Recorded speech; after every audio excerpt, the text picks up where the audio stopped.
you talked about just various things you have to deal with in your line of work because you're just working with a lot of different clients and stuff. So maybe you can just tell us about a challenging project or what some of the most challenging things you generally have to deal with in this kind of business. Yeah. So the projects that come our way aren't ever the easy ones. It's always the ones that are very tricky and challenging. So picking one that really is harder than all the rest is is difficult. But I would say one of the things that we've had to deal with recently, or chosen to deal with, is basically anytime you have data in two places, it's super challenging to make sure that things stay in sync, that you move data back and forth appropriately, that you're getting the data in the right place in the right time in the right way. And so we had a client who basically has a pricing set up in one system, they want it in the other, and the other system just doesn't support that. So we basically had to build a component in between, but that would serve up those prices, but do it in a really fast way. So there were many technical challenges and hurdles to overcome um, that that were very difficult, just because of the scale and the speed and everything involved. So we basically had to build this huge, in-memory pricing table that was massive. And so when you think of that on the surface, the technical challenge is one thing, but I would say the bigger challenge almost every single time is, and I'm sure you guys run into this as well, is you have a client that you really want to benefit from the technology that you can build, but now you have to do it in a way that's cost effective to them, but then also do it in a way that they value what it is that you're delivering. So if you do it for free, then they don't value it. If you do it at an extremely high cost, then they can't afford it. So figuring out that in between and trying to land on cost that for the client that works for their business, that where they get sufficient value in exchange for what you're providing. So I would say that's probably 90% of the time, that's the hardest challenge that we have to deal with, is how do we make this a deal where everybody can win? Hmm. That's really interesting because the way, while you were describing that, I was just thinking about how it's kind of similar to us making decisions internally on like features and products we need to build. And there's always kind of like an assessment of complexity and figuring out whether it's worth it. But for us, it's usually just someone's time, right? It's Right. just like, oh, if we do this and it takes a lot longer, then we have to delay doing these other things. Whereas for you, there's a real monetary commercial impact. It's like, Yes. if we need to spend 2 months more, Right. then but the budget is this much, then we're screwed because we need to Right. pay Right. extra. So Exactly. so it will be quite interesting then to understand like how do you actually figure out these details? Because, coding is so unpredictable.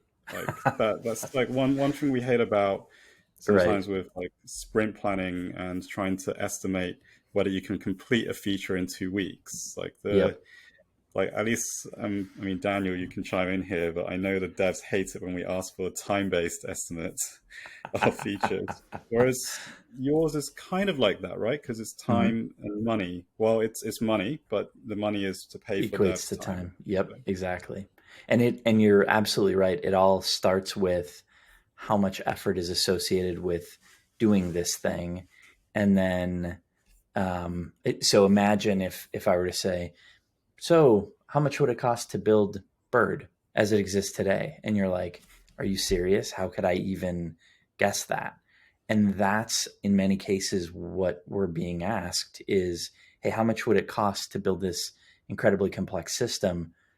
oh, and by the way, we need to know roughly, or we need to know exactly what we'll pay in the next week and a half. And so you get, and just as you guys have gotten better and better in your sprint planning, we've gotten better and better at seeing the things. So also probably part of your challenge is not only understanding what the client wants and pricing accordingly or planning accordingly, but also understand what the client wants that actually is not, they shouldn't want or is not needed or no. So I think that's Yep. also probably really challenging as well. Yeah, absolutely. And so thankfully we're talking with, in many cases we're talking with people who own these businesses, and these businesses are probably somewhere in the 8 to, well, I guess at the low end it's probably $8 or $10 million in annual revenue. And we joke whether this is anti-selling or altruistic selling. We haven't landed on the phrase, but I'm like talking them out of features, and it's and I'm what ultimately I'm talking them out of scope, and I'm talking them out of how much we're going to charge them. But the reason is I've done it enough that I know you think you want it to look like that. And I know you guys run into this, but we have a better plan, and I think the plan is going to be cheaper and more effective for you to use the system and so on and so forth. And so then you end up like, oh, it would have been easier for me to sell them exactly what they want, even though I don't think it is what they want. But that Because also, I think that yeah, also instills some sort of like a extra layer of trust, no? Because they see, okay, look, they're being extra honest with us. They're making less money, but they're telling us, look, that's what, and that kind of creates another type of relationship, because it's not like, oh, they're taking advantage of us and trying to sell us stuff we don't need, but no, they're actually really trying to understand me, no? That's also interesting in that well, sense. and we're just rolling out a different kind of pricing. So most of, and just pivoting a little bit, most of the people in our industry, there are really two options for pricing. One is, okay, tell me exactly how much it's going to cost, and then I'll write you a big check, and then at the end it'll be done, even though we all know that it's not going to be done at the end. And then um, and that's the end of the project.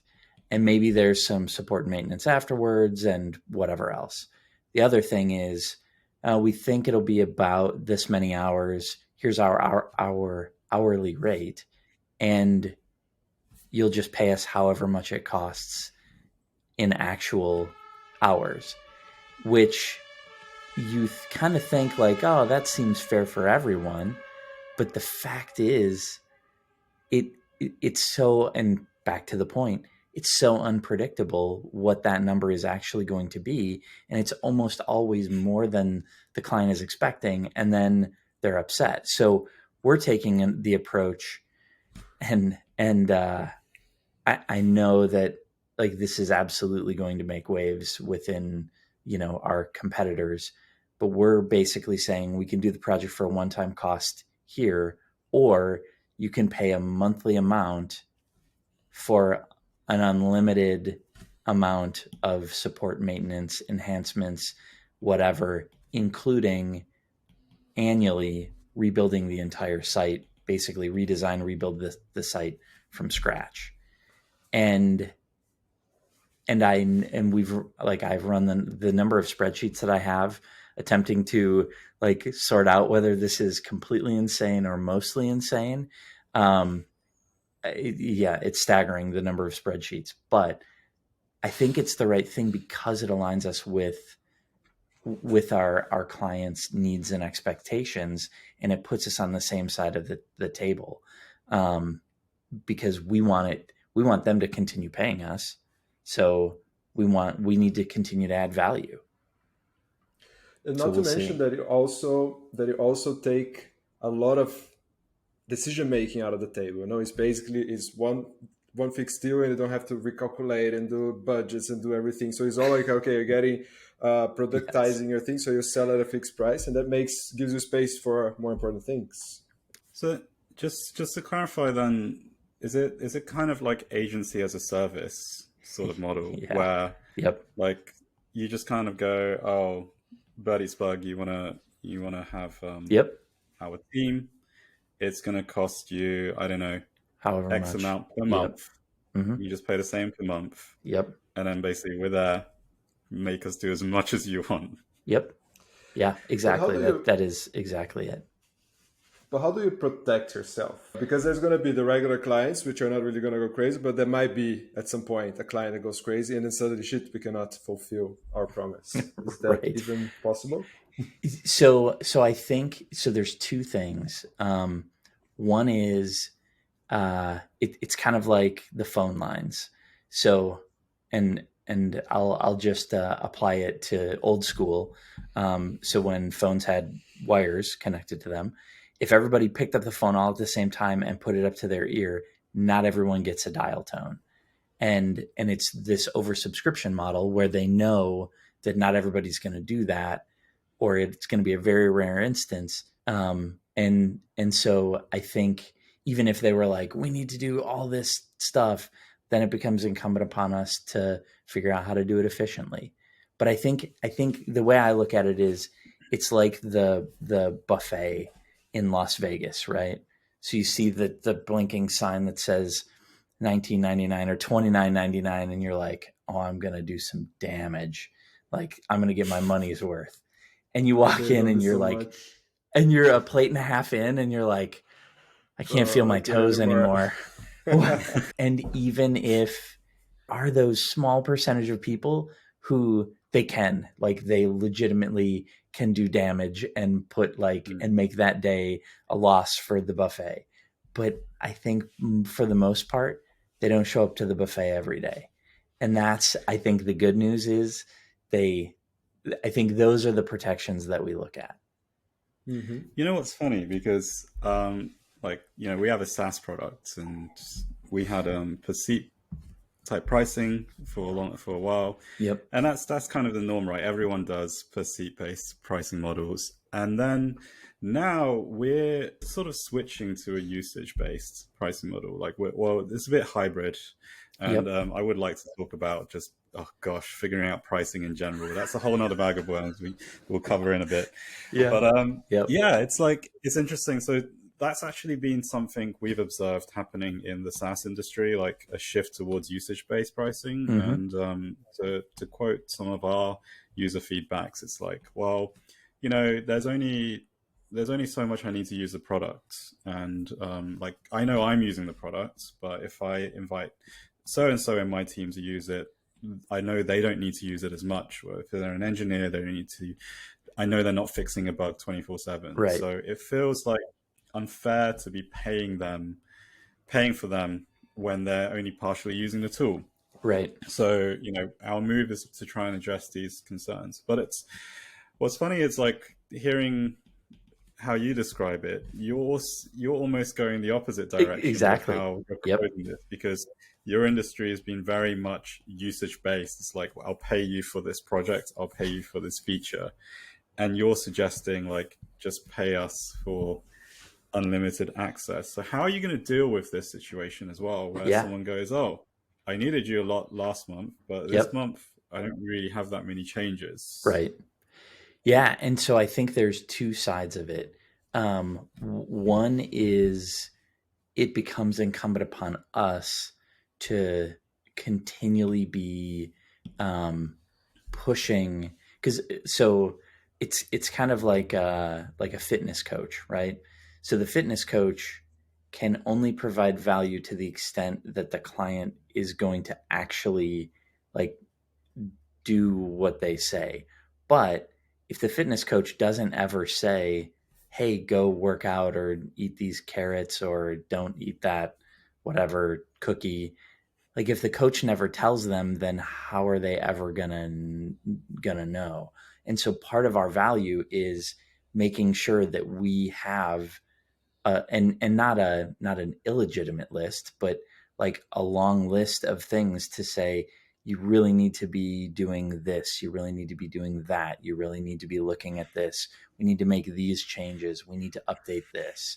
And so so it's, I think it becomes at some point in time, the limiting factor will likely be the client and their ability to, deal with the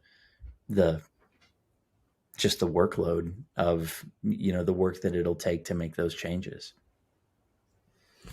How is your team looking at these changes in terms of, okay, that's going to change also the way they work slightly or maybe substantially? How are they looking at it? I think so. Two ways. One is it's going to get busier, right? Which I think, depending upon the personality, and I hope that we've done a good job in hiring, and the people that we have are excited about. Like for me, I get excited about solving difficult problems and providing that level of value. And the people who aren't excited about that, I'm kind of okay that they're not excited about, this change, because that means that they probably aren't a good fit and they will likely move along. So that's one side of it. So huge, difficult part of all of this is, I have this thing to offer you. I have this value I can provide you. It's going to cost this much.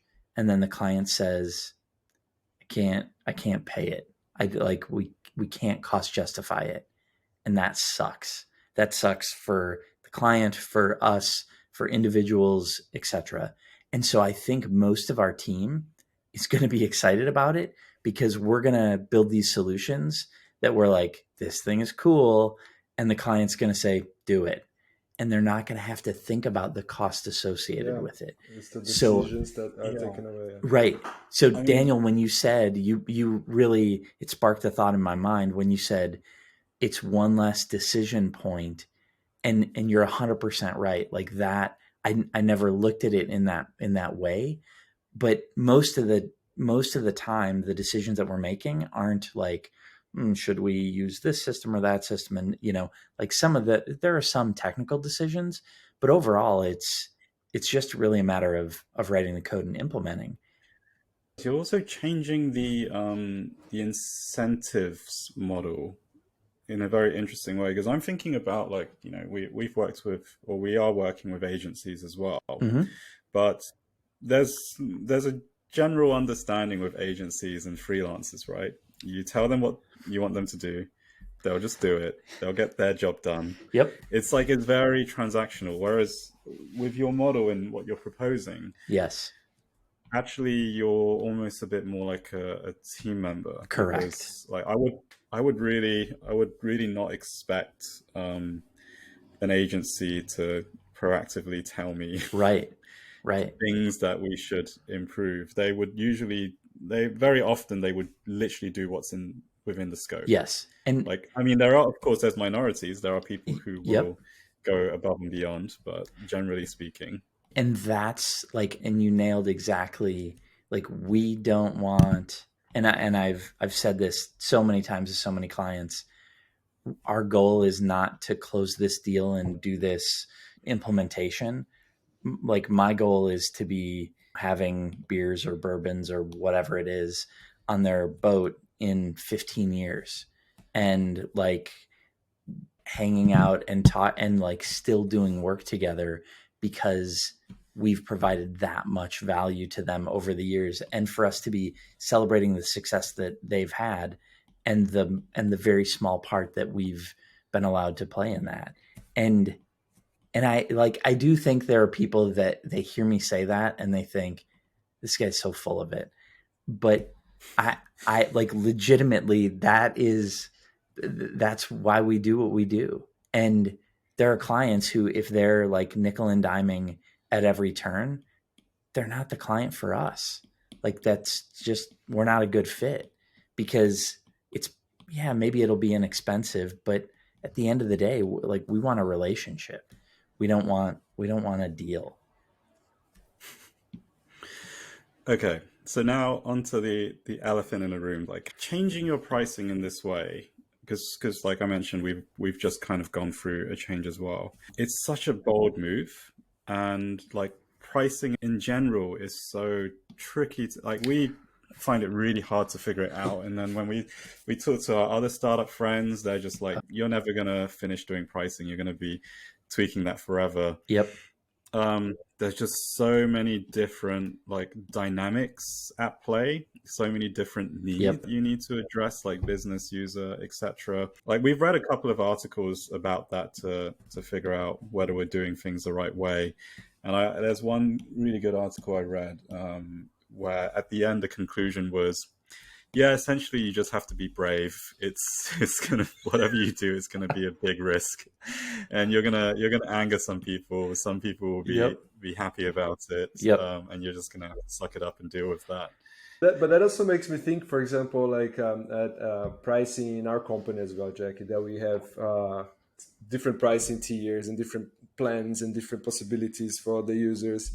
At certain point, it does make sense because we're also targeting enterprise market, which has completely different set of needs than other markets. But when I see, for example, pricing page that has paid or not paid, kind of, it's like one plan and it's unlimited. And I can imagine, like, on the other side of the equation, the people who are actually developing that product, they do Mm-hmm. not have to worry about absolutely anything. Like, basically whatever Right. new feature is going to be paid, whatever it is going to Exactly. be paid. There's no like kind of, okay, is this paid, is this not paid, is discussions behind it, or even in the code, like when we are coding, we have to put a lot Yep. of checks in place and control Did they logic to sign see up? What which level are ones. they at? Yep. Exactly. Exactly, and this eliminates so many resources that in the end, what do we want? We want the people to pay. I'm not saying that we should Right. change ours to be one single plan, but I'm saying that there is a lot of advantages in oversimplifying because Yep.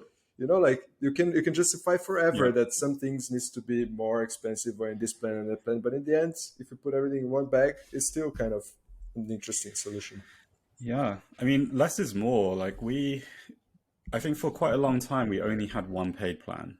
It was just like it is either free or paid. But it's just yeah, like you said, with different company sizes, the perspective is very different. Like we had another podcast with a different guest, and she was saying that actually her problem was the plan was too cheap. Like that was one Mm-hmm. of the problems, that the bigger companies kind of looked at it and they actually get suspicious Yep. because it was too cheap. Yep. And she actually has to like raise the price just so that they feel this is the norm. We've gotten that feedback from a client because of our staffing model and having our team almost entirely in the Philippines. We have the ability to do things less expensively, but um, there's a point, and we pitched a deal, and the client was very, very transparent with us and said, we have other bids from other companies. And I said, that's great, and we welcome the competition. And they said, but the problem is this other company was charging as much just to scope the entire project as you are to do the whole project. And I'm like, huh. And so they're like, now it questions like the validity of what it is we're doing. And I'm like, oh man. So there is a lot of that sort of, you know, is it too cheap? And I think, as you pointed out, Daniel, the answer can absolutely be yes. So on that point though, you when you mentioned this client who were like, you guys are charging the Not amount enough. that's equivalent to someone scoping. Yep. Like, how did you address this? What was the conclusion of that? So part of it was a big part of it was we we said, hey, these are fairly preliminary numbers. It's not a lot more than this. So I'm like, even if I went back through and found some additional scope, I'm not going to charge you like quadruple, or like it's not going to be a whole lot more. So I think the two concerns were, are you legit? And I'm like, okay, well, here's our laundry list of other clients that you can talk to prove that we're legit.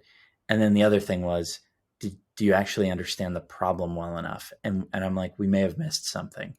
And so we ended up going back through and There were a couple of things that, upon further clarification, we were able to say, oh, okay, yeah, we missed a couple of things.